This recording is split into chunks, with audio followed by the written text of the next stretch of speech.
Hey guys, it's Kate, and I hope you're having a fabulous day today.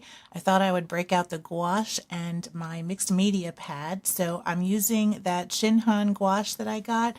I've really been enjoying it. I did that unboxing video, and I keep grabbing it to play with, and it's been a lot of fun, and I really like that porcelain palette too. If you want to get to the painting, go ahead and skip forward to about the 2-minute mark, but in the meanwhile, I'm going to be putting paints on my palette and doing a rough pencil sketch. So we're going to do some kind of whimsical little shapes today. I started, after I finished this, it kind of looked like the old Twitter bird, I guess, but I'm doing a little kind of folksy, cute bird.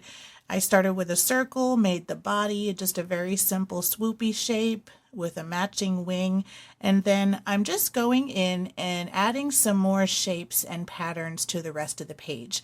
I didn't really plan out a composition or anything. I just wanted to do a fun bird, and then I just added some page decorations around it, but I ended up really liking the final result. So I hope you stick around and watch this with me and hopefully try something like it on your own. But as you can see from the sketch, it's just very simple shapes, just filling in blank spaces, kind of letting it turn into a little bit of a patterned sort of look, but overall just very simple, sketchy shapes.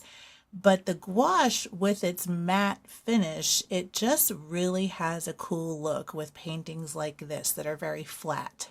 And so I'm kind of embracing that here, finishing up my little pencil sketch, and then I'm going to go in with the burnt sienna. So I am going to cover the whole page with a light wash of that burnt sienna, and I kind of wish I had taped off the edge because it's a little rough on that edge by the spiral, but I didn't think of it. So I've got my protection page underneath.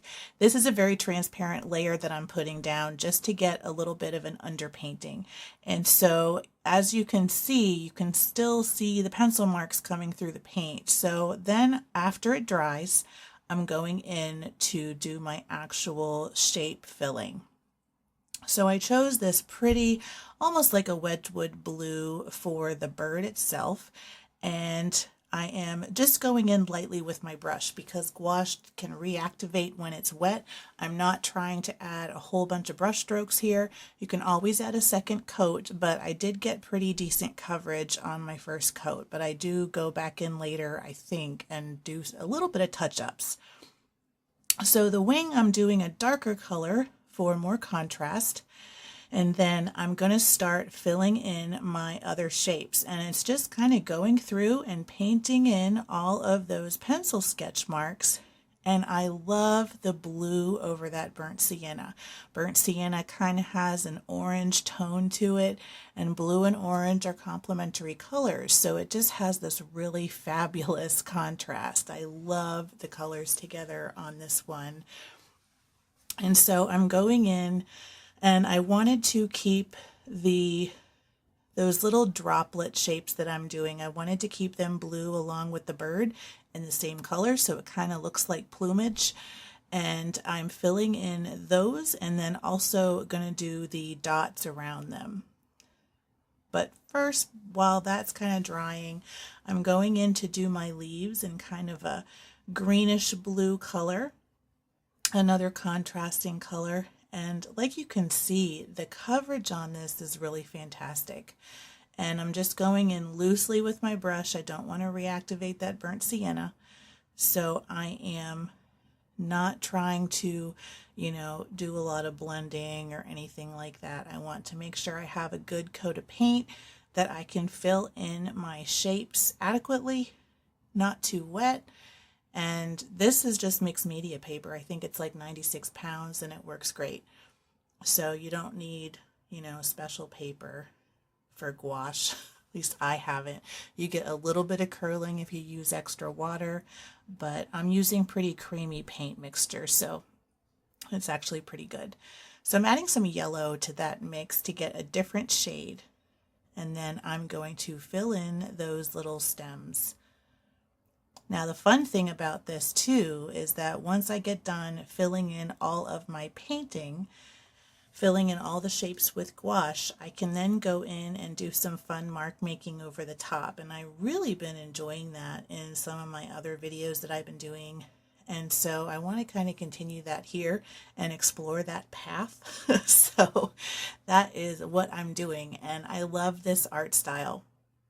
It's simple, but it's a lot of fun to do, and it just looks pretty. Like you can get really pretty paintings and very detailed even with the simple shapes. And so this is kind of like good practice for that. So I needed some brightness on here. So I added some yellow to the centers of my flowers. Now yellow in general is kind of a transparent, so I added some more white to it just to make it even brighter, and then I switched it a little bit to the green side for just those dots that are kind of hanging out on the page. And what I'm doing is I'm choosing each color, going in and filling all of my elements of the same, and then I can switch to my next blend. And that way it kind of keeps it all pretty cohesive and everything kind of goes together. And Scampy just jumped up on the on the table, so she says hello. So now I grabbed some red and I am filling in my little flowers. I didn't want those to steal the show, so I'm keeping them red just to kind of go with that burnt sienna. So they do pop out, but not as much as that blue bird. Just going in and finishing all of the petals. This is a really easy painting, but it's so relaxing because it's almost like you're just coloring with paint. I don't know if you ever do like those adult coloring books or anything like that, but it's really comforting to just kind of relax once you have your sketch down and just know what you need to do. Now I didn't want to forget my little bird feet and beak, so I'm doing that now. And my bird is completely dry, so I'm adding in another layer just to get that nice solid blue on that bird.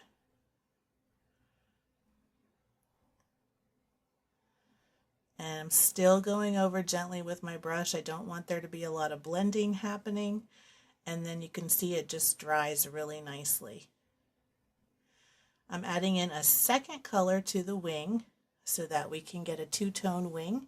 And now I'm going in to add some detail. So I wanted to continue the pattern look, so I'm going over with some dots. And I need to add some more brightness to this too, which I'll do. But this is just kind of giving that bird some extra fun texture. Now while the bird body and everything is drying, I'm going to work on those leaves and stems, adding some nice pattern there. Scampy just went off to do whatever she is doing. She loves jumping up on the table while I'm painting, and she just kind of jumps up right beside me. Right in front of me is a window, and there's actually a heater underneath my craft table. So she likes to go stand at the back of the table, look out the window, and get the heat coming up on her. So she's pretty spoiled. And so, especially at certain times of day, she just kind of goes up there and hangs out. So she's my little art supervisor.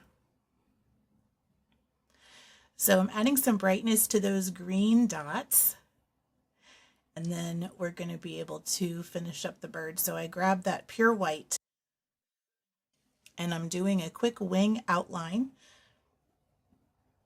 And then I wanted to add some feather details. So that is what I'm doing here. So that also follows along with the pencil sketch, although this I did have the pencil covered up. So I just kind of drew those in there and then added some feather details to the front belly and then some more to the plumes. And here you can see the finished one. So hope you enjoyed this video. Hope you try it yourself. And I think I ended up adding actually a little black dot in the eye, but I guess I must have missed it on this video. So do that too. And thanks for watching.